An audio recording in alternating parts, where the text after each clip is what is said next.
All right, guys, welcome back to another edition of Texans Unfiltered, a Houston football podcast for your Houston Texans. I am joined by Jordan Texans Thoughts. Long time, Jordan. I think it's been more than a year, to be honest with you. I think it's been more than a year. Your It's been more than a YouTube year. took off, and then you've been busy, and you've been at school, and then traveling into the States, and Oh man, dude, life has been absolute, just like a roller coaster this past year. It's my last year at college, and just been trying to, dip my toes in all these different experiences and try all these new things and trying to expand it in the football world and then see where that can take me. So I've been crazy busy, but I've just been enjoying it. And so now I'm super glad to be back with you guys where, it really all started. And so I'm happy to be here, man. Thank you guys for having me. yeah, absolutely. Definitely, always, man. Like, Super cool. Yeah, you can come whenever. you're the big star now. No. Yeah. Nah. Oh man, but Absolutely. I'm And super still excited, man. Yeah. No, I'm super excited for the draft and for what's coming up this next month, man. Yeah, the draft event. What, John? I was going to say we actually have draft picks. Finally, Yeah, man. The very first night of the draft, we get to watch it and actually be invested, and not just one pick, but we have two picks and potentially more. Yeah. You guys think Nick's trading down? I do. Yeah. I do. Quarterbacks always creep up. Somebody's going to do something stupid for one of these quarterbacks, even though I don't think they're worth it. But what do I know? I think it could be like Malik Willis at 3, or who knows? I mean, honestly, maybe like the Lions shock the world and take Malik Willis, and then Kenny Pickett's the only quarterback available, and then at that point, it's like Carolina, Atlanta, like Pittsburgh, like Saints. Like, there's so many teams that need a quarterback, and if there's really only one more worth taking, like that number 3 pick could be really valuable. That's the best part about the draft. You just don't know what's going to happen. Like, you could look at a million mock drafts and see like the top 5. That top 5, I would love to see a mock draft where the top 5 is selected every time in the NFL draft to that, because that's just not the way it works. No. I mean, some of these guys they'll tweet out last year where they nailed the top 5, but it's like when you did hundreds of mocks, like of course one of them has a chance of being right. Yeah. For sure. No one's got a crystal ball, but I do think one of the best bets that you can place as a Texans fan is at least at 3 or at least at 13. Like, one of those is probably going to be traded out of Nick. Like, he rarely ever shows his hand, but I forget which press conference it was. It was one of the first ones of the offseason, and he made sure to say, like, 3rd pick, like, we're selling, basically, is what he was saying. And so that was even before they got the second first rounder. So definitely going to see a move there, I think. And then he also said it again in the interview with Sean and Seth on the radio show in the morning. He basically said, I'm open for business. So, like, he doubled down on it. So he's definitely, I look, where this team's at, like, I think it makes the most sense to trade back. I get it. Like, but we're coming off of a team prior to Nick Caserio and like everybody else where, like, we were very star forward. Like, we had stars everywhere, but we had no depth, no role players. Like, it was just, you had J.J. Watt on defense, and then, like, obviously there were some players around it, but it was never like Whitney Merciless. Come on, like, that didn't really work out. Like Justin Reed, but like we never really saw anything come out. And then you had on offense, like, everybody was a first round pick because we sucked so bad on offense. So it's just like what, I don't know. I'd be okay with us trading back. We have so many holes. Like, honestly, I don't think this draft could go bad unless, they're bust, but you don't know that until year 3 or 4 anyways. Yeah, I mean, I definitely agree. For years, the Texans had solid starters, just no depth. Anybody got hurt, all of a sudden, the season was off the rails. We talked about that. Just the bottom of the roster was just never strong. And we had always consistently hoped with Bill O'Brien and then with Gain, just people coming in after the fact, that's something they would start to focus on. Like, they did a good job of finding the stars. They just didn't find support. But at this point, like, it's going to be interesting because we're going to have so many young players come onto this team. Mm-hmm. If you just take a step back and actually look at what they're doing instead of crying that they're bringing back the same free agents, they brought back those free agents not because of talent level. Like, they brought them back because the team is going to, I don't want to say be 50% rookies, but I mean, that's actually a realm of possibility. Like, that's not absolutely crazy to say. Like, there's going to be so much youth on this team that who knows what we're going to have 2 years from now. It could be a whole bunch of stars again. It could be a whole bunch of medium level players, or worst cases, they could be bust. But the most important thing is just, in my mind, and what the Seahawks used to do and what the Patriots used to do, is you trade back and you accumulate picks because you have more of a shot. Because nobody is going to get every pick right. So if you have more picks, just a better chance of getting quality players. Yeah, it's a crapshoot. I mean, you're lucky if you hit on above 50% of them. That's considered good. And so you're right. I agree with you. I think getting more chances at bat will help. And I think to your point, like to the whole topic about depth versus starters and stars, like the great thing is we got 11 picks, probably gonna have more. And so we can get a chance to get depth, starters, and stars. That's the best part of this, is we can get talent at every single level with all these premium picks we have, all the top 100 picks we have. And then you got the late round picks, like 3 in the 6th round, like probably going to end up pushing some of those picks down into 2023, maybe even 2024 via the Seahawks and Patriots model, like you said. So it's going to be a busy weekend for Nick Caserio and his phone. God damn. Well, it's also going to be interesting because last year if there was a player he was targeting, he was fairly aggressive to go get him. Yeah. So I don't think we have any clue what this draft is going to be like. We don't know if he's going to stock up. We don't know if there's guys that they've targeted. It's going to be entertaining. For sure. Who's going to be the next Nico Collins to trade up for, the next Garrett Wallow to trade up for? And then the good thing is we've kind of seen that Nick has had a pretty good draft record in this 1 year as the Texans GM, as the sole GM. He no longer has Bill Belichick helping call the shots with the Patriots. And so all we can kind of go off of is this 1 year. And he didn't really miss. Is that fair to say? I know that's like a pretty common thought, but I think so. Yeah, even like no matter what you feel on Mills, right? Well, like he hit on Mills no matter how you look at it. Like you hit he's going to be a career backup, worst case scenario, right? So yeah, I would say he hit on every player. The only one we really don't know, I guess, is the linebacker that had Wallow. Yeah, Wallow. Garrett Wallow had one really good game against the Jaguars. I think he set some franchise record in tackles or something like that, and then that's it. But that's it. We don't really know about Wallow, but every other player, I would say he hit on it. Well, I mean, if you're gonna go 3rd round and later, usually the expectation for a 3rd rounder is an NFL player, just an NFL player, and then later rounds like 4th, 5th, 6th round, just to get some sort of contribution out of them. Yep. And at this point, I think it's pretty safe to say, if nothing else, you could already consider Caserio's first draft a success, because every one of those players you got significant NFL snaps from. And Davis Mills is a 3rd rounder. He's going to get a 2nd contract. Like, he's already done enough. Like, whether or not that's as a starter or as a backup, I mean, there's quarterbacks that have been around the league a lot longer than he has, or that have been around the league for a long time that have done a lot less than he already has. So that's a hit. Nico Collins, we'll see. I mean, he looks like he could probably be like a 3rd or 4th receiver, but I mean, he still has room for growth. Roy Lopez is that the expectation now? Is that the expectation for Nico now? Is that he could be a 3rd or 4th receiver? I don't feel like that. I feel like that's what he is right now. There's room for growth still, but I wouldn't. If he's your number 1 option, you're in trouble. But he could potentially still grow into that role. Yeah, that's how I see it. I think the potential is still all there. Nothing's changed for me, from my perspective of him when he was drafted. I think some of this slow kind of start as a rookie might be attributed to the fact that he didn't play in the last college season. He sat it out for COVID.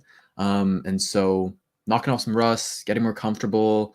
Quarterbacks were changing in and out all the time. He was pretty much like the number 3 option behind Cooks and Conley. They're also just a run-heavy team. The entire offense in general was just fairly dysfunctional. The play calling of Tim Kelly. Like, there was really nothing going in Nico Collins' favor. And so for me, I'm excited to see him in a Pep Hamilton offense. I'm excited to see him with Davis Mills potentially taking another step forward. And I think I still think he can be a potential maybe low-end wide receiver 1, high-end wide receiver 2. That's kind of what I'm looking at. I mean, yeah, that's definitely still there on on the table. And I mean, he's a willing blocker on top of that. Like that's something that's kind of underrated, but just look at somebody like Robert Woods, who he was comp to. Yeah.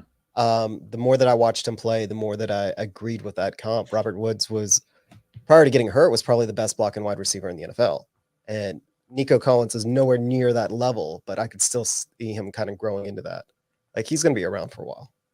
Hey, I was asked today on Twitter if I would accept the trade from the Eagles, their first this year and their 2 first next year, to move up to 3. Would you guys do that? They're sitting at 19 now because of the trade with the Saints? 19, yeah. Oh, man. That's tough. That's tough. So the conversation, I guess, starts with how do you evaluate these certain draft classes? The 2022 one is kind of viewed as a weaker one because the quarterbacks at the top are not as weak, and even like the wide receivers at the top aren't that great, and it's more of a defensive heavy class. Whereas the 2023 one, it's, as of right now, it's kind of viewed as a higher, more valuable class because of so many quarterbacks, and you got guys like Will Anderson, Jalen Carter. So they've also got the top defensive stars. So I guess if Nick views that class is significantly better than the 2022 class, then I would say pull the trigger. But for me, jumping down from 3 all the way to 19, like that's a big jump in terms of the caliber of player you can potentially get at those particular spots.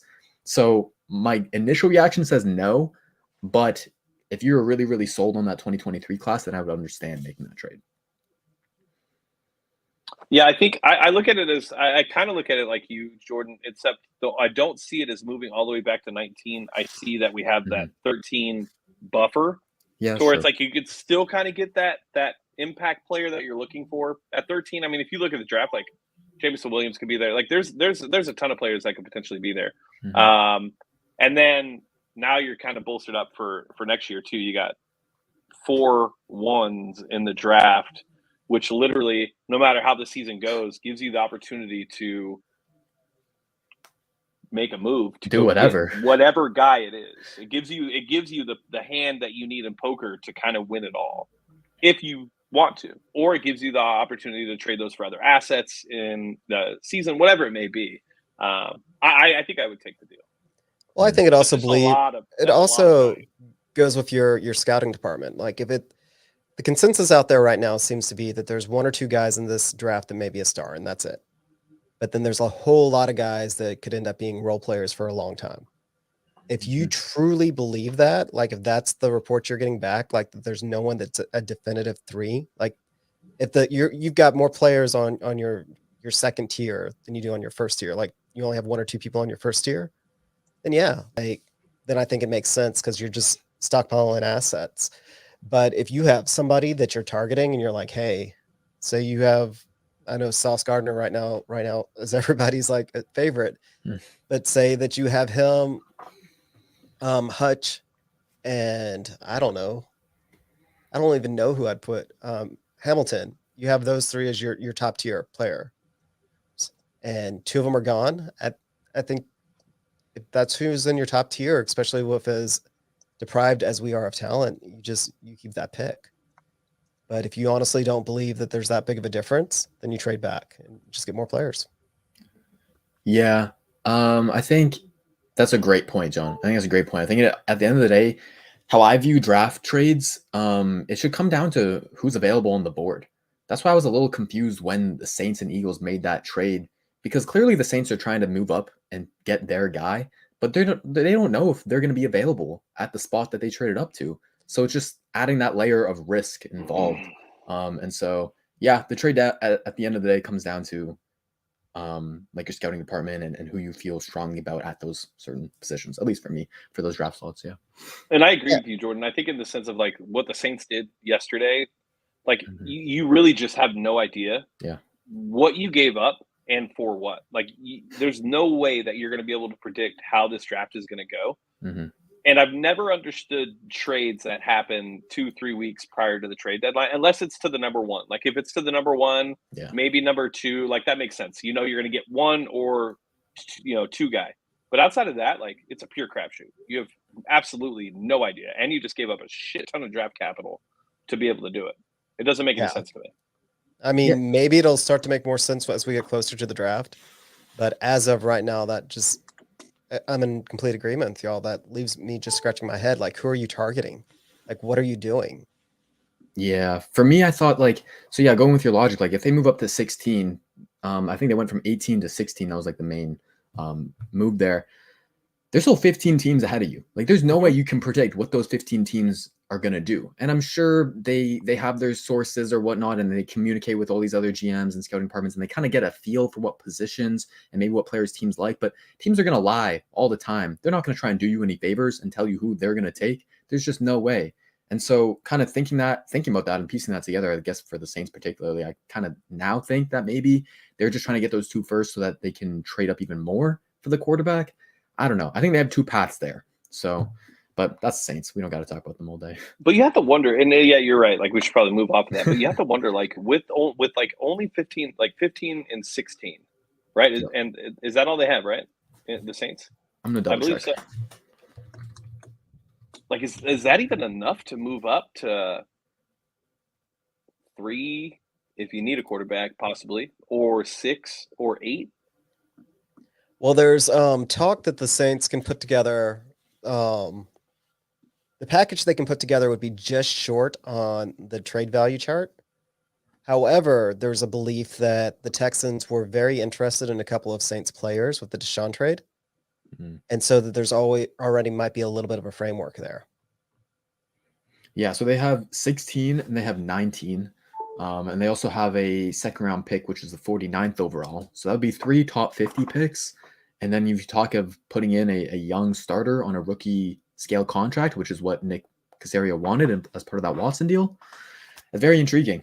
Very, very intriguing. Then you'd have 13, you'd have 16, and you'd have 19, which are all in that range of, like John said, like if those guys can all fall into your tier 2, getting 3 of those tier 2 guys rather than 1 tier 1 and 1 tier 2, that might be really enticing for Nick. Yeah. Not only that, you have to wonder, and I don't know, maybe I'm kind of weird, but I tend to think outside the box. But like if you're at 3 and you take Malik Willis as the Texans, and you have no intention of, I know that's crazy, right? But if you think about it, right, if that's what people, I mean, that's the quarterback people are coveting. Yep. So if it is Malik Willis, and let's say Kenny Pickett's the second guy, and that's it, because I'm pretty sure those are the only 2 quarterbacks we're taking in the first round. If you're going to there's a couple of scouts out there that are absolutely in love with Desmond Ridder. Yeah, Cincinnati. Yeah. He's got great touch. He's got great touch, like great touch.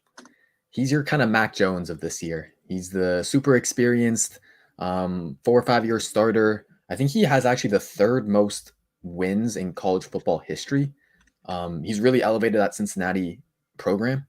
So he's like a pro-ready guy, kind of high floor, and then like a decently high ceiling because he's athletic. He's got a good arm. Like he's got those kind of physical traits that you'd look to develop, like a Josh Allen, like a Mahomes. I guess since we're talking about quarterbacks, I love Matt Corral. He's kind of my guy out of Ole Miss. I think he started the year off on fire, and everyone was talking about him as quarterback 1, and then he dealt with injuries, and he lost 4 starters on their offense, and so they kind of had to change it up a lot. He still produced decently, but yeah, the numbers tailored off a little bit. But I see a lot in terms of like a player comp. I see a lot of Deshaun Watson, purely the player. Not going to talk about the person, purely the player.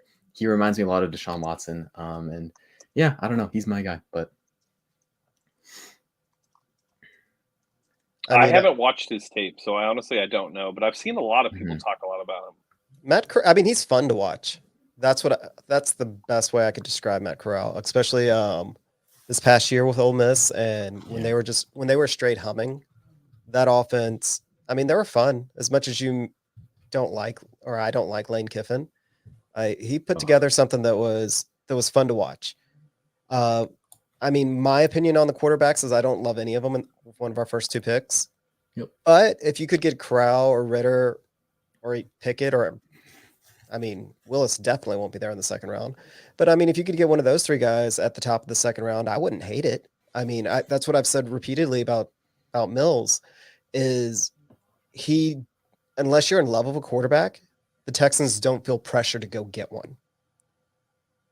Like that's overwhelming the best thing that he did last year. Like he's done enough to, of course, continue to earn starts, but he's also taken that pressure off Caserio. Or if he went out there and just continued to bomb the entire year, we would have to take a long, hard look at these quarterbacks. And I mean, none of them jump off the film. No, none at all. It's been touted as a weak quarterback class. And I agree with that to an extent, but then to kind of push back and I guess play devil's advocate, I would say that a lot of the time it's like what we talked about this entire time. It's so hard to figure out the draft. We just don't know.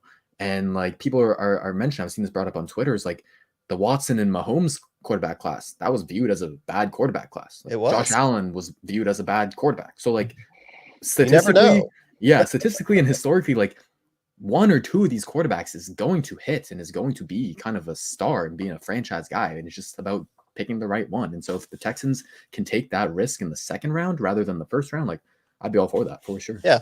And I mean, you're right. Like I've said it multiple times here in the Deshaun Watson saga, is you don't draft a Deshaun Watson. You luck into him.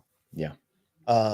Quarterbacks, you can't predict them. There's so much that goes into playing that position. They can have all the physical skills, but they may not have the mentality. They may have the mentality, but they don't have the physical skills. Or they may have too much of the mentality, like Baker Mayfield, who's just apparently, like there's so many places you can land on that spectrum to get the guy that's just the guy. Now, if the Texans identify a quarterback in this class that they are absolutely in love with, then they can go get him. But they don't have that pressure where they have to feel like they have to force themselves to do that. And we say this, and Davis Mills did a lot of really good things last year too. So, it's not the best situation. If we had a playoff caliber roster, I think we'd feel a little bit different.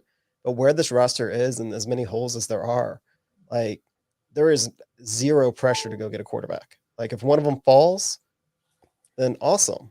Yeah. I would actually be disappointed if we go for either third or 13th pick and actually pick a quarterback. Yeah. If Malik Willis is there at 13, would you guys be upset? No, because I think the final variable that we kind of haven't touched on yet is Pep Hamilton and how his proven track record of success of developing these quarterbacks he's got another notch on his belt with Davis Mills. I mean, seeing the development and the improvement that he helped Mills through from the first half of the season to the second half of the season, if he can do that with Davis Mills, like imagine what he can do with Malik Willis, who just naturally just has a bigger arm, is more athletic. Like I don't know. I don't think that can really be argued. I'm not trying to put down Davis Mills, but that's what's so enticing about Malik Willis. And so if you have this quarterback guru and Pep Hamilton who can train him and just bring out the best in him, like at 13, that's great value right there. Yeah, I don't know. I can't see. Can you guys see us taking a quarterback at 13? Can you see him taking a quarterback in with the first two picks? I honestly cannot. But I mean, could be wrong. But that's kind of been my whole point the whole time. Like, I mean, Willis, yeah, he has all the physical skills you could ever want in a quarterback. But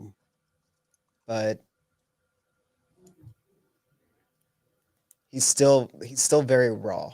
And I mean, yeah, with Pep Hamilton, maybe, but I think the best way to go is you give Davis Mills another try. And if it's not Davis Mills, the next year we're in a much better position for a stronger quarterback class. Yep. If Davis Mills is the guy, then then great. Great. I mean, we're still going to be in the top 15 in picks, but if he's not the guy, we're going to quite possibly be picking one or two again.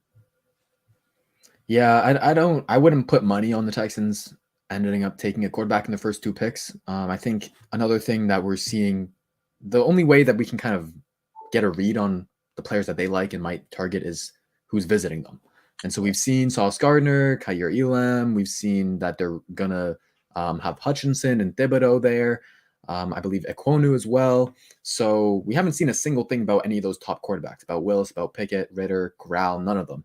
And maybe that'll come. Maybe they're just doing them at the end. But at this point, how it currently stands, what they've said about Mills, how they've kind of invested in, just those kind of backup quarterbacks as well. I think they're going to ride with Mills. Yeah. And I mean, just on top of that, unless you just think that one of the quarterbacks is just another, I don't know, like second coming of Andrew Luck, like that sure of a bet, you wouldn't really want to take one this year just because of the situation the team's in. We're not a quarterback away. We have to build up so much more. So if next year, if you even have a quarterback that's kind of equivalent to what's available this year, equivalent or better, that gives you a longer window because you still got to build up everything around the quarterback. And you want to open that window because when you have a quarterback on a rookie deal, you essentially have a 5-year window where you have a lot more freedom with the salary cap because you're not paying a quarterback. If you can push that off till next year or the year after because your team's not ready, that kind of makes sense, right? Yeah, honestly, it's the most like financially valuable asset you can have is a talented quarterback still on the rookie quarterback contract. We saw it with the Chiefs and Mahomes. We're seeing it now with the Chargers and Justin Herbert. And we talked all this time about, the Texans and us putting together the depth.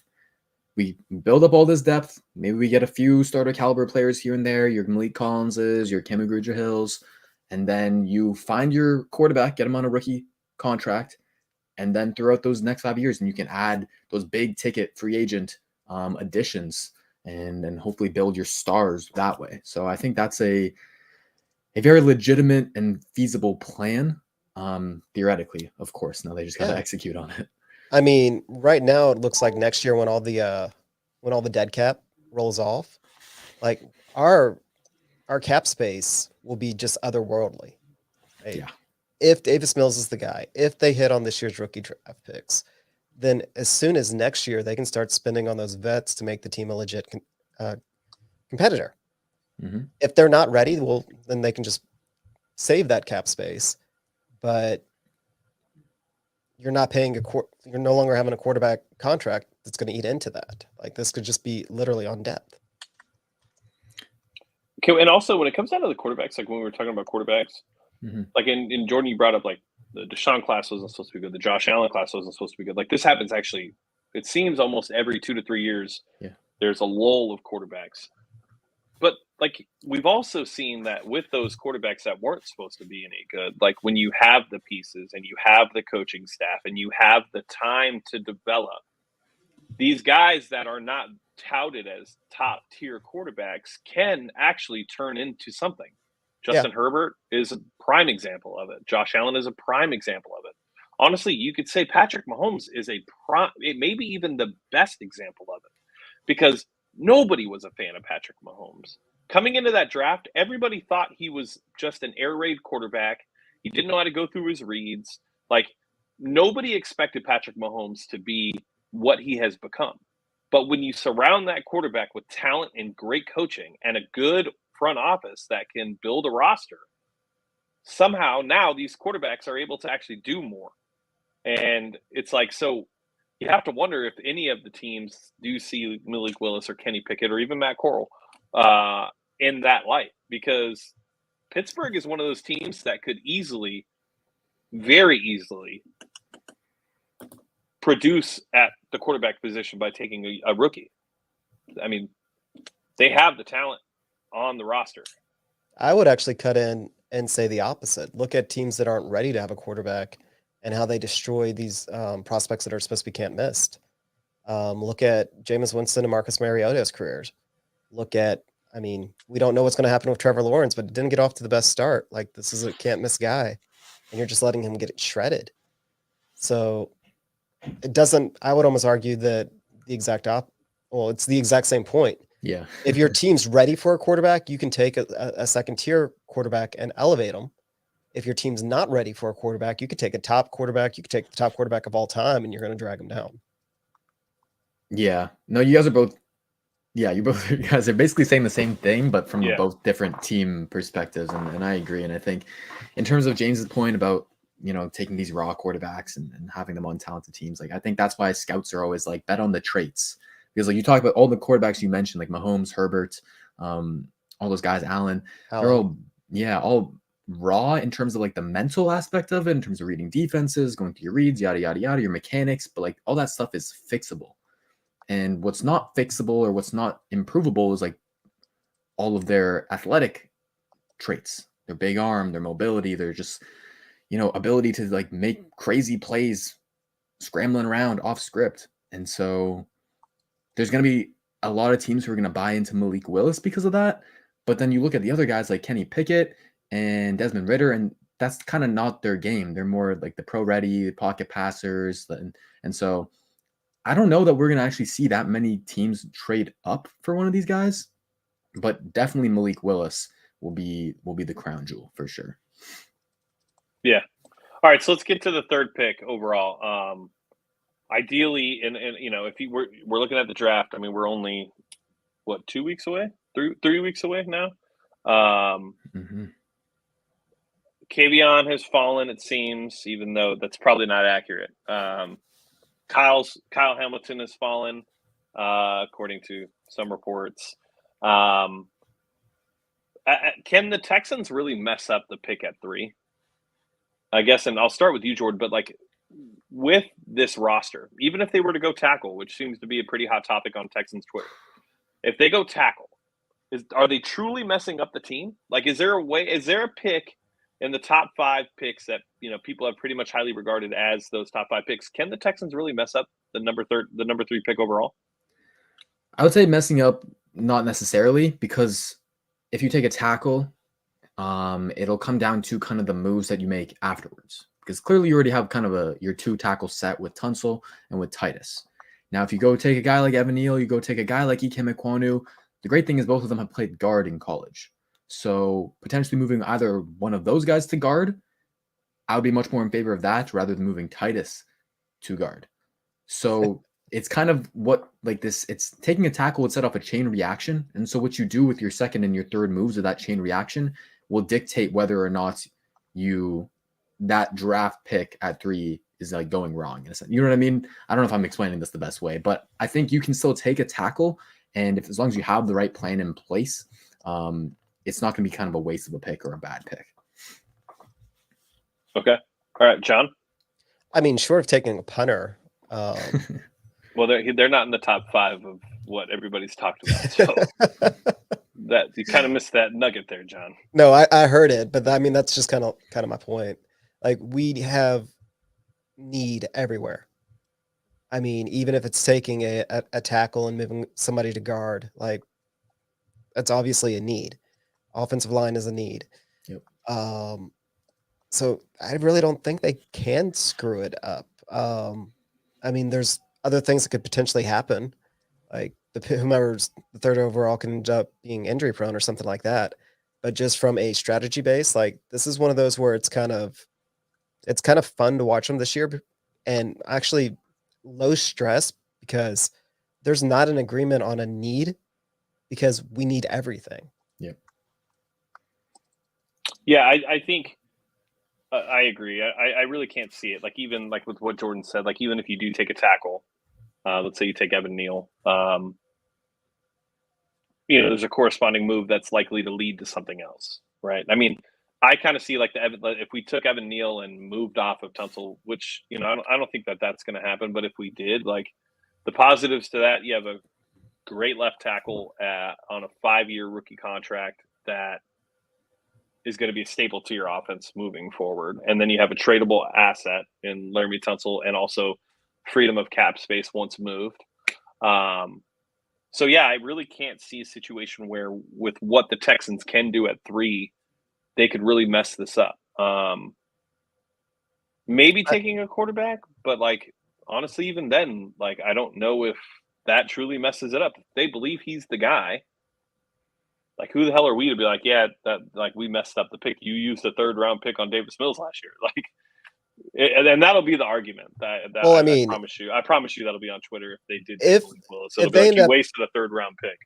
They didn't, because Davis Mills has improved. Well, no, I agree. Yeah. I agree with you. But I'm just saying, I know, like, I could see Rivers doing that, right? He's already has been drafted. No, I mean, the only problem that I would potentially have is if you draft one of these offensive tackles and you move him to guard, is then you're essentially drafting a guard with the 3rd pick. I mean, it always depends on how it all shakes out. I would hope they don't move Titus Howard back to guard because he just played so much better as a tackle. But I mean, even then, like, that would be the only thing to me that would be kind of frustrating. Like, if it's a quarterback that they absolutely love, I trust Pep Hamilton to have identified him, and that's the reason they're going after him. Like, they've shown enough. Well, Pep Hamilton's at least shown enough with developing and having an eye for quarterback talent that you kind of have to trust him on that regards. But yeah, I mean, it's very, very low pressure in my thought, because whomever they end up picking, we need them. Yeah, and I want to touch on that quarterback point. Let's say in a hypothetical world, we do end up taking Malik Willis at 3. Let's say he ends up being who we think he is, a franchise quarterback, all that stuff, all that good stuff. And now, like you said, we got Davis Mills, who has kind of improved his stock from a 3rd-round pick. What do you guys see his trade value as? And would you want to like kind of move on from him quickly and get what you can? Or do you want to just have that really great backup quarterback? I'll go to you first, James. Oh, that's interesting. That's a really good question, Jordan. Because like, one, like with the rookie, like you just don't know. Like, and you can't give up on the rookie in the first year. So it's like, do you want him like in a Patrick Mahomes situation where he's playing behind Davis, and like Davis is building his draft value, and like Malik is learning the system and building rapport with the wide receivers and the tight end and the offensive line and Pep Hamilton and the coaching staff, and he's just kind of taking that red shirt year to get acclimated to the NFL. Like, one, that's going to piss off the entire fan base. Yeah. Like, the entire fan base is going to erupt because it's, why did you use that pick to draft him? And then 2, like, I don't know if, like, what could you get? I think you could get a third. I think you could get a third for Davis Mills. Like, I don't see a situation where you couldn't get a third for Davis Mills, to be honest with you. I mean, you should be able to get a second, I feel like. Maybe a later second, but you should be able to get a second for Davis Mills. I think he showed enough to garner a second round. I mean, we traded two seconds for Schaub, and he had less of a track record than Davis Mills did at the time. He never even started, I don't think. Yeah.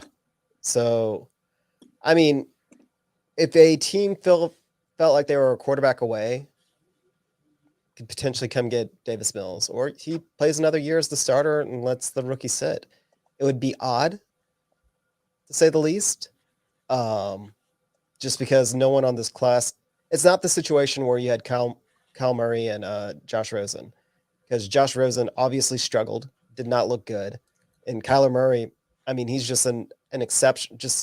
He was an exceptional athlete. Like, other than size, like that was his only red flag. But other than that, he was a very, very, very exceptional quarterback prospect. So that was pretty cut and dry. Like, you knew that you were improving.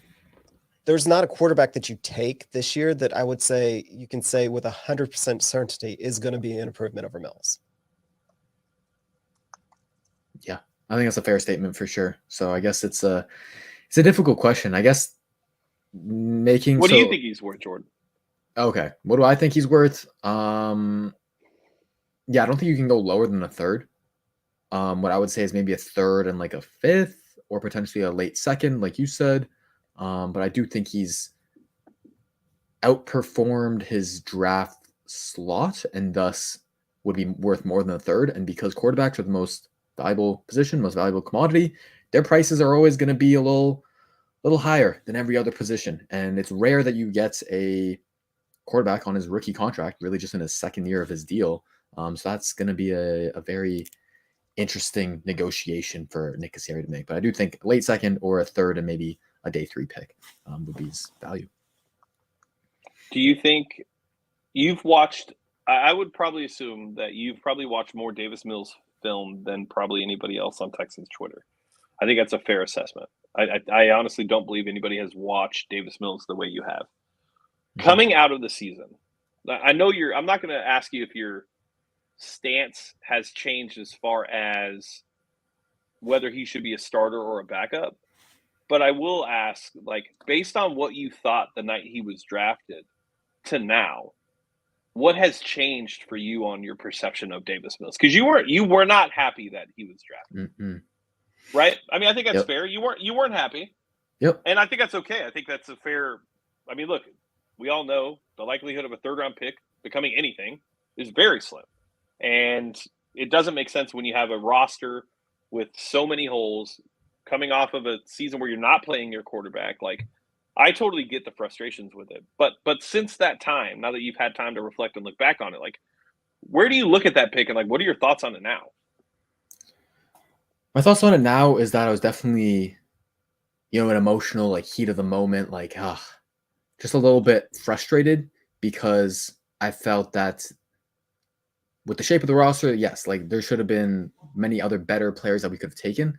And I didn't believe in Mills's ceiling. I thought, and we were even from the quarterback discussion we've been having all this time, is like, if you're going to go take a quarterback, you want to go bet on like the traits that you just can't coach, like the athletic traits and stuff like that. So like their arm, their mobility, etc.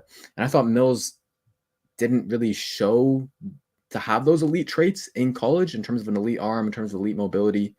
And so I was like, if we're going to take a quarterback in the mid rounds, which I totally get, I just wanted one with high upside. And that didn't seem like Mills to me.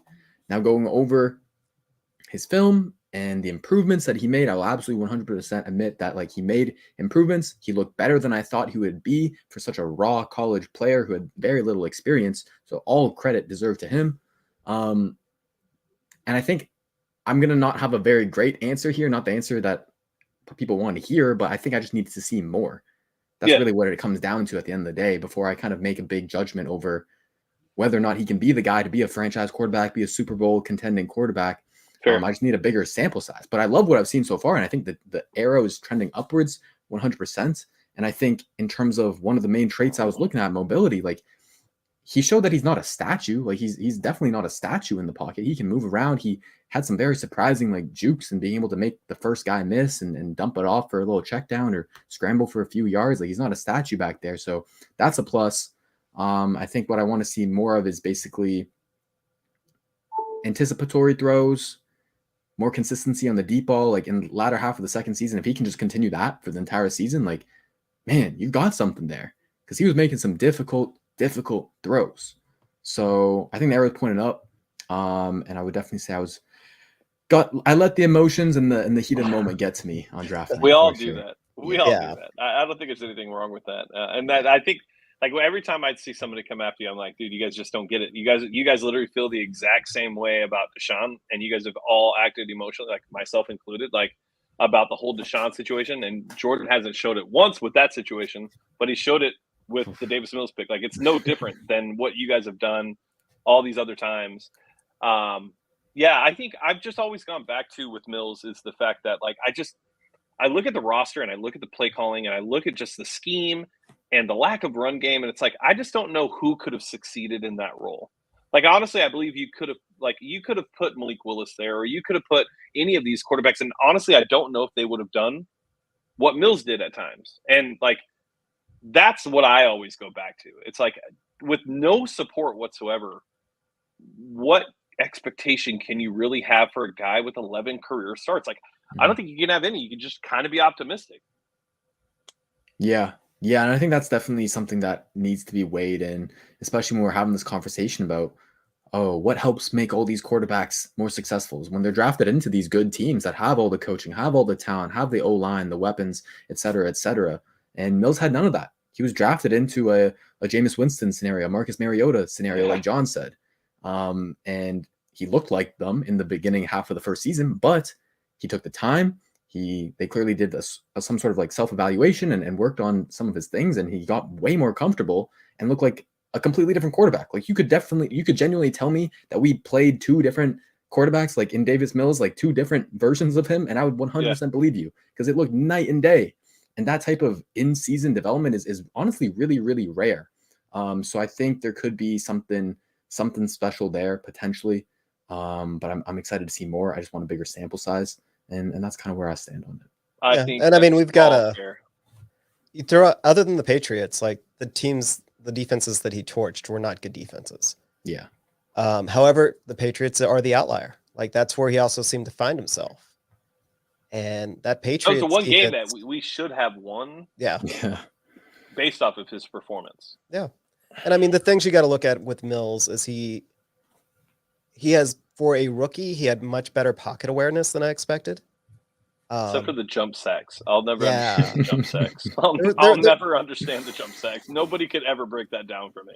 There was definitely a couple of moments, but I think part of it was also he got hit a lot. He did. And it was time for him to make his time to throw was actually really good for a rookie. Like, yeah. I can't remember I should have kept my sources, but there was 3 things to kind of point out on the positive Davis Mills. First off, deep ball, highest passer rating. He ended the season with it. I mean, granted, sample sizes are always something, but that's still something that's impressive because that was a concern coming in. Could he throw a consistent deep ball? The second thing was there's a really good Twitter account to follow that talks about how much does the quarterback elevate the talent around him. And they had ranked the Texans as the second worst situation on offense behind the Jaguars. And the thing that kind of stood out from there was Davis Mills elevated the talent better than Trevor Lawrence around him. Granted, that's all. I mean, you can cherry pick stats and whatnot. Trevor Lawrence also had more games, but that's still interesting.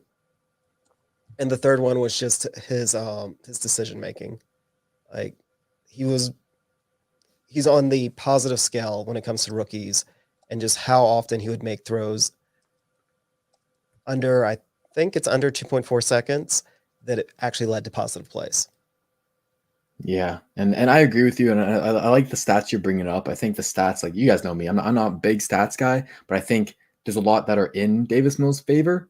And then there's obviously also ones that you can kind of cherry pick in terms of like some of his passing yards came in like blowouts, late, like fourth quarter, stuff like that. Like people are going to point that out as well. So I guess just to see both sides of it. But at the end of the day, for me, like the film, it trumps all, and it don't lie. And I can't I can't sit here and say that the film of the second half of the season was bad, because it wasn't. It was good. It was like a starting caliber quarterback. That's what he looked like. And he just looked a lot more comfortable. So I'm excited to see him build on it next season. I mean, the problem with all of that is just sample size. Yeah. Like, did he just get hot? Like, did he just have a really, really good hot streak? Or is this something he can actually build on? I just, the hot argument is really hard for me to buy into just because of the roster. Like, and like the scheme and the offense, like that offensive line, like it's really hard for me to be like, oh, he just got hot. Like, how do you get hot when your leading rusher has 720 yards? Like, how do you get hot when you don't have a run game to complement you as a passer? Like, oh, there was a TikTok guy that pointed out something really, really important about Davis Mills that I would encourage y'all to pay attention to, is his ability to split levels with his throw. So getting it high enough that the ball doesn't get tipped or smacked down, but not so high where he overthrows the receiver or puts it in an uncatchable spot. Yeah, I'll have to check that out. All right. Enough about Davis Mills. Definitely didn't expect to go down that path.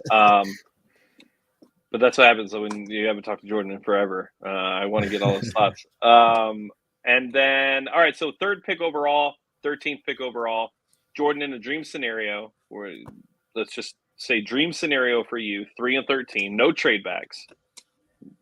Casario's on the clock at 3 and 13, and he walks away with X and Y, and it's a win.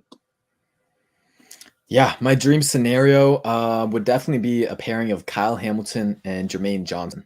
I think Kyle Hamilton is one of those guys that we've talked about all along, is like this Texans team at the stage of the roster building process they were at, like so many holes, so just go get the best player available. And I really, truly believe Kyle Hamilton is the one player in this class that has the chance to actually be generational, just because of his pure athleticism, his size, his versatility, his instincts, and his production and just playmaking value. And like he makes game-changing plays in terms of turnovers and whatnot. So he's making those big plays.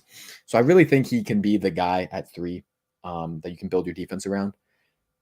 Now, the trade-off there with taking Kyle Hamilton is like, okay, maybe you pass up on an edge rusher like Kayvon Thibodeau, like Aiden Hutchinson. The great thing about this class is that it's a super strong edge class. And I've got 6 guys with a first-round grade. My 3rd overall guy is Jermaine Johnson out of Florida State, and he would be my dream pick at 13.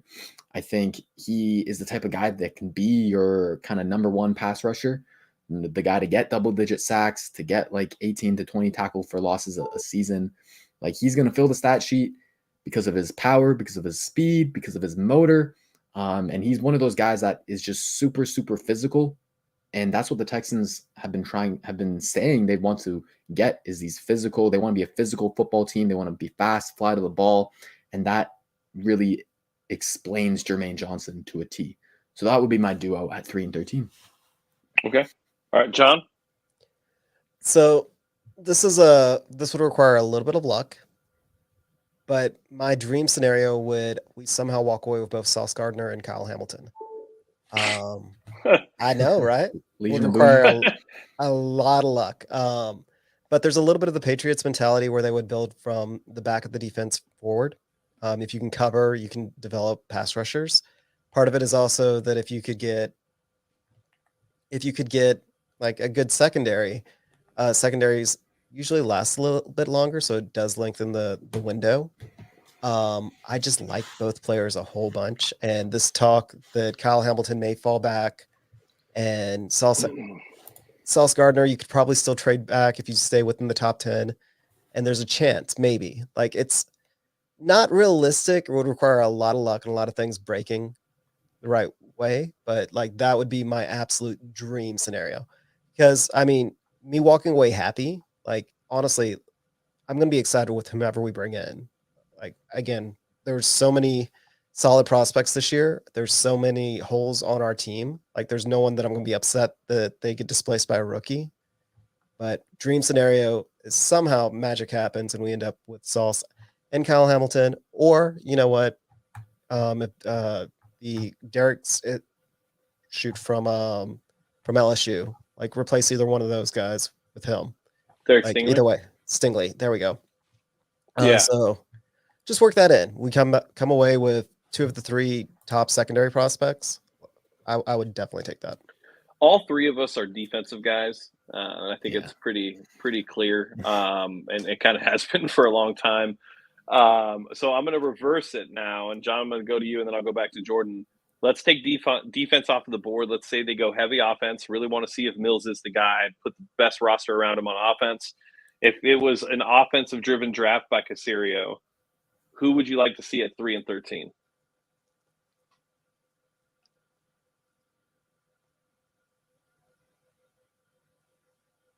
Was it John first or was it me? It was John, but he's puzzled, so I'll let you go. Well, I mean, that was a deep breath because part of me still isn't really on board with the tackle. But I mean, going with Icky. I mean, you saw what could happen if you get a solid guard, like with the Colts. Like it can make a big difference. And then Olave out of Ohio State. I think that he's going to stick around and be a player for a while. So yeah, those would be the 2 that I'd go. How about you, Jordan? Yeah, I have a very similar path. I would prefer Ike Ekwonu over Neal because I think he's more built to play guard than Neal is. I think they can both be great tackles, but Neal being 6'7", Ekwonu being 6'4", like you just don't see many 6'7" guards nowadays. So I think Ekwonu has a better chance to succeed at guard. So I go with him at 3. I think he fits our scheme perfectly in terms of like the power run game we want. I think he would be kind of our, like his highlights, like they look like Quentin Nelson. Like his highs are absolutely high. He's not as polished as Neal is, but hopefully you can get him there. Hopefully our O-line coach can get him there. As for 13, man, there's so many good wide receivers at the top here. It's really just kind of a pick whoever you think fits your scheme best. I think Treylon Burks out of Arkansas is the most naturally talented and gifted dude that, hey, man, if he goes to the right spot, like he is going to be like an offensive player of the year type of player. Are the Texans that spot though? I don't know, because we kind of have question marks around like what is our like offensive identity? Like, do we have a wide receiver coach we believe can really coach up a guy like Treylon Burks who might be a little bit more raw in his route running? So I kind of want to go with a bit more of a safer pick, and mine would be the other Ohio State wide receiver in Garrett Wilson. I think he's kind of your safe pick because he's the best route runner in this class. He separates the best before the catch and after the catch. He's a yak monster. And that's something that Pep Hamilton's offense is going to want because they rely on the quick game so much. And the great thing about Wilson and how he fits really to the Texans is his one knock is his size. He's a bit skinnier. So you start him off year one as a rookie in the slot. You got Cooks, Nico, and Wilson. And then whatever happens with Cooks, whether he's traded, whether he just ends our contract, whether he's extended, like if you have a hole on the outside there, then you can move Wilson to the outside in the future. But you train him at slot so he doesn't have to go get bullied on the outside by physical, stronger, grown men. And I think that's a good developmental plan. So that would be my move, Ekwonu and Wilson. Or, I mean, here's a thought. We could also trade back and you take whatever wide receivers left over and then reach for Breece Hall. Oof. So that kind of goes. I mean, yeah, if you want to be super aggressive and build up a team around Mills, take an offensive lineman, trade back your 13, take whatever receivers left over and bring in Hall. I mean, Watson may still be there too. Because I think Breece Hall's going to go earlier than he should. So why don't we be the team that does it? No, I don't agree with it because I think he'll be good, but I don't think he'll be good long enough to make a difference on a team, on a Texans playoff team. But I mean, if you really want to double down, like that's how you'd get something out of it. You'd get a pretty good offense pretty quickly that way. Jordan, let me ask you this. Do you see, oh God, hold on. Sorry. My work Slack's going off. Do you see Tyler Lindenbaum as a guard in the NFL? No. So his biggest knock is his size, his height, his arm length. It's not ideal. He's a freak player. He's going to be a top 10 player on my board. But he's one of those guys who's very scheme specific. And that's particular to a zone scheme. Like you want to maximize his skills, which is being athletic, being fast, being agile, being explosive. And that really looks good in a zone scheme as purely as a center. And so as a guard, you're asking him to go up against a little bit bigger defensive tackles. You have to be just naturally stronger because you have to deal with solo blocks a lot more often. So I don't really see Lindenbaum as a guard. I see him purely as a center and purely in a zone scheme. Okay. So for my ideal defensive draft, Kavion would be my guy. I really think you got to win in the trenches to win in the NFL, especially on defense. I do agree that Kyle Hamilton is one of those players that's likely going to be talked about out of this draft class for an extremely long time. Might end up being the best player in the draft. I just don't know if where the Texans are at, if he could make enough of an impact to truly warrant being taken third overall. I think Kavion can. And I think he has a lot more potential in the sense of what this team really needs. So I would go Kavion, and then I would also go with God, what's his name? You said his name earlier, Jermaine Johnson. I'd actually go edge back to back and apply some pressure from the pass rush. If it was an offensive draft, I would go Ekwonu at guard, and I would literally just either trade back or whatever it may be to grab the guard from A&M. And then I'd probably take Breece Hall in like the second round and let's start to build the offensive line, and let's start to build a complementary run game to Davis. Cause I think that would be the best path for Davis to have some long-term success with this team, is to take some of the pressure off of him. Yeah, no, I like that plan. I think this team is in dire need of guards for sure. I think the left guard is maybe the biggest hole on the team. Yep, I agree. And it's in terms of talent and in terms of like just pure need, because I think how it looks like Tunsil left tackle, Britt center, AJ Kane right guard, Titus Howard right tackle, that all looks pretty much like not Sharpied in, but very dark pencil. Like if you erase that, like you're still going to see most of those markings there. Like I think that's the 4 of the 5 right there. So left guard, like you mentioned, Kenyon Green would be great out of A&M, Zion Johnson out of Boston College. Those would be 2 guys who I think would be pretty pro ready to contribute as a rookie. Yeah, I agree. Do you see Zion gets a lot of love. He gets a lot of love out there. Is there any way that we see Sharping from his rookie year ever again?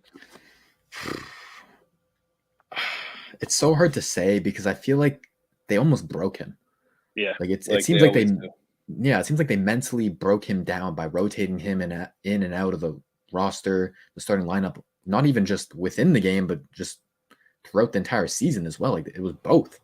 And they kind of still continued to do that this past season with him taking rotations with Justin McCray and Titus Howard. And so it was weird. I wouldn't bet on it. Not at all. Okay.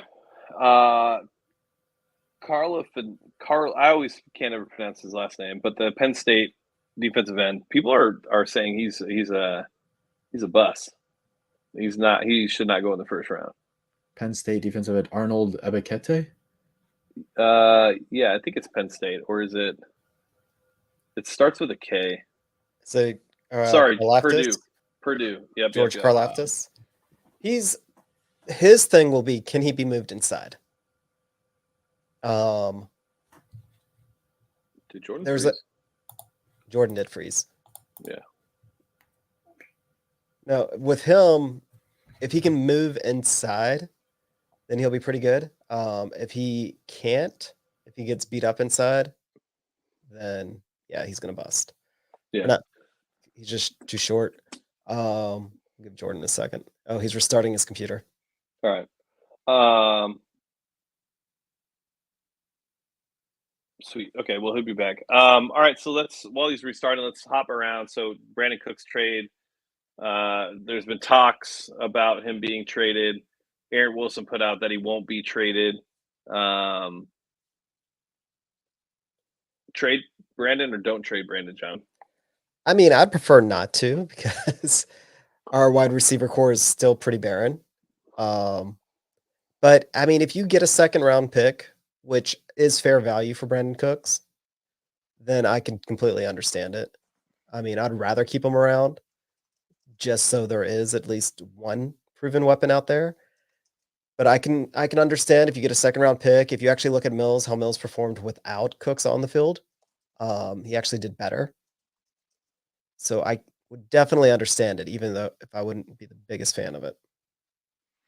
Yeah, I think the only way you trade him is if you get like a top 5 pick in the second round. Outside of that, I really can't see you replacing his production anywhere else, and I think it makes the most sense. But outside of that, like, there's really no need to trade him. He's on it. Like, from a cap perspective, it's friendly. If you extend him, I mean, who knows? Like, if you extend him, what it looks like. I would assume he's not going to get top 5 wide receiver money, but even top 10. Are you good? Are you willing to pay top 10 for Brandon Cooks? I mean, I think we may end up having to, which is fine. I mean, when you sit there and you realize how old he is, he's still got a lot of football ahead of him. Like, other than having those couple of years of concussions, he really has stayed healthy. He's always been productive. It doesn't matter who his quarterback is. He's been productive. He's younger than shoot. Why can't I backstage? Go ahead. He's younger than the guy on the Rams. Why am I blanking? Cooper Kupp. Yeah. Like, he's not a blocker. I mean, that's the one thing, but other than that, his game, I mean, it's pretty complete. But that's also why he's easily worth the second round. Like, part of it is you're not going to get a receiver at that level with his contract. So if you're a team that doesn't have a lot of cap space and you need to improve your receiver, yeah, Brandon Cooks is who you'd go for. Yeah. What about you, Jordan? What are your thoughts on trading Brandon Cooks? Yeah. I'm in the camp of believing that you should kind of sell high at this point because he's in a contract year, because I don't have faith in the fact that he's going to want to have an extension with us and stay here with us through the rebuild. And so I would rather get something for him now at the peak of his value than potentially losing him for nothing and maybe you get a comp pick. But that's a risk I kind of don't want to take. And so in terms of value, like you guys were talking about, I do think a second rounder and maybe a day 3 pick would be good. Honestly, am I too optimistic in thinking that a team like the Packers or the Chiefs would part with one of their multiple first-round picks, like late first-round picks? Because, like, everyone has them penciled in to take a wide receiver at that point. And so would you rather take a rookie wide receiver, or would you rather have a proven Pro Bowl level wide receiver in Brandon Cooks when you're in this win now window? Like, you don't want to have to give Aaron Rodgers or Patrick Mahomes a rookie wide receiver to work with. You want to give them an established guy who is proven. So I view that those two teams could kind of give us first round picks. But am I being too optimistic? No, I think you're spot on, Jordan. I was in the same boat. When you look at the end of the day, when you look at Cooks, like you can say whatever you want about him. Like, is he a top 5 wide receiver? No, he's not. Mm-hmm. But he's an absolute playmaker. He could stretch the field probably. I don't know. I mean, who does it better than Tyreek Hill? I mean, then it's Tyreek Hill and then what? Brandon Cooks? Is that fair? Maybe like Tyler Lockett, DK Metcalf. Okay, maybe, I think he's top 5. He's top 5, yeah. right? Yeah, he's top 5 at least on stretching the field. His injuries never seem to be an issue. His concussion never seemed to be an issue. And he's on an extremely team-friendly deal. Like, I'm with you. Like, I don't see why there shouldn't be an expectation that you could potentially get the 20, I think it's 26 for the Packers or 30 from the Chiefs. Like, absolutely. Like, you're getting a guy that's going to be able to come into your scheme and immediately fit and immediately be one of the – I mean, look, the Chiefs just lost Tyreek Hill or traded Tyreek Hill, so they really don't have anybody besides McCole Hardman who could stretch the field. Hardman isn't as good as Brandon Cooks. He's got the speed, but he's not as good as Brandon Cooks. Brandon Cooks is a good route runner. So, yeah, I agree with you. I said the same thing. I said, late first or top 5 pick in the second round. Like, I think that's probably where his value should be. I don't know if a third round pick is like, for me, I'd rather, I do believe that he would, if he doesn't sign, he signs somewhere else and we're going to get a third round compensatory pick. And if that's the case, like, I'd rather have him for one more year than have the third, now. So yeah, I 100% agree. I think he is undervalued 100%. And I think a lot of people just say that because it's the Texans and their team's not very good. So they just assume that, Brandon Cooks isn't very good. But when you look at the trade value for Brandon Cooks, every time he's been traded outside of the time that we traded for him, it's been a first round pick. And we're not but 2 years removed from that happening. So, and he's 28. He's still 28. The guy doesn't age. Like, yeah, he's been in the league 14 years. And now his contract just looks amazing at this point. Yeah, I agree. All right, let's move on to Marlon Mack. There seems to be a lot of excitement around Marlon Mack. I think I understand the optimistic aspect of this, but when it comes to an Achilles injury and a running back, it's very hard for me to be optimistic about the signing of said running back because you just don't know. Like, and everybody points to Deontay Foreman, and that's great, but like, that's really truly an anomaly. Like, that's not something that happens every time. So, like, as far as expectations for Marlon Mack, I'll go first. I don't have a ton. I like the signing, and I think it makes sense from a risk rewards perspective. If you get Marlon Mack that we've seen before and he's fully healed and he trusts his Achilles, then I think it's an upside signing that really could bring some value to the team. But from an expectations perspective, I really just don't have any. I don't expect him to come in and be the guy that we've seen on the Colts. I don't expect him to be this big time runner that we need in our offense. I really just don't have expectations. And I think it's probably like the best approach to have with Marlon Mack, because then you also take into account like the offensive line. Like, we really don't know what that looks like. We know the interior of the line is not good at this time. We don't know if they'll fix it. And if they don't fix it, it really doesn't matter who you put back there. We just saw the god David Johnson last year not be able to run through. I'm just kidding. But what I'm saying is it really doesn't matter. So I have no expectations. John, what are your expectations for Marlon Mack? I mean, my guess on Twitter right now is we're just thirsty. Like, he's a proven NFL player that we actually signed. That doesn't seem like he's over the hill. Now, coming back from his Achilles, I mean, Foreman, Cam Akers did it this year, but Cam Akers did not look good. So, I mean, maybe like if he's a portion of the player that he used to be, but at the same time, like that's not really all that. I mean, the Colts loved him so much that they split his backfield and then drafted his replacement before he was even hurt. So I don't know. I mean, better than David Johnson. I'd rather give Mac another try than run David Johnson out there for the third year in a row. But other than that, I'm not overly excited. Yeah, I think you guys are kind of spot on, and the way I would describe it is he's basically a wild card. That's basically what he is at this point. It's like you go into it with very medium expectations. If he's healthy, if the O-line has been improved, then you're getting a starter quality running back. In his best year in 2019 with the Colts, he finished 9th in carries, 10th in rushing yards, and 12th in total touchdowns. So like that's like borderline top 10 running back production. Now, like James said, the caveat is he had an elite Colts offensive line to run behind. And we don't got Quentin Nelson. We don't got Ryan Kelly, Anthony Costanzo, Braden Smith, all those guys. We were the worst run blocking unit in the NFL. And I don't want to harp on that too much, but it's something you have to mention. Yeah, exactly. Because Barry Sanders couldn't run behind the O-line we had last year. It doesn't matter. So, and now with 3 of those starters kind of returning, AJ Cann, we'll see what he can be. There's not a lot of potential to kind of fully improve that unit, that run blocking unit. So I don't have the highest expectations for him. But the one thing that is giving me a bit of hope is he looked pretty healthy and pretty spry in the few 2021 games that he did play. He looked, I would estimate to say like 90% of who he was in his prime, which is good. And the other good thing is that his running style and who he is as a running back is it's not predicated on like being super athletic and just out athleting everyone. He's not going to be ripping off 50, 60-yard touchdowns. He's not just outrunning guys with speed. Like he's a pure between the tackles, take his time, be patient, be slow to it, blow through it, that type of guy who doesn't need to be super athletic. So those are kind of my reasons for optimism. But then it's like tempered optimism, like you guys are kind of saying. It's like don't have too high. I mean, he's got plus level patience and knowing where to run. Yep. But kind of the problem with that is like his most success was behind left guard. Yeah. Which was a strength of the Colts, but not a strength of the Texans. So that could be just a little bit of, he's patient and he knows where to run. And that's the strong point on the Colts line. And he won't have that same success rate here. So let's just kind of hope that.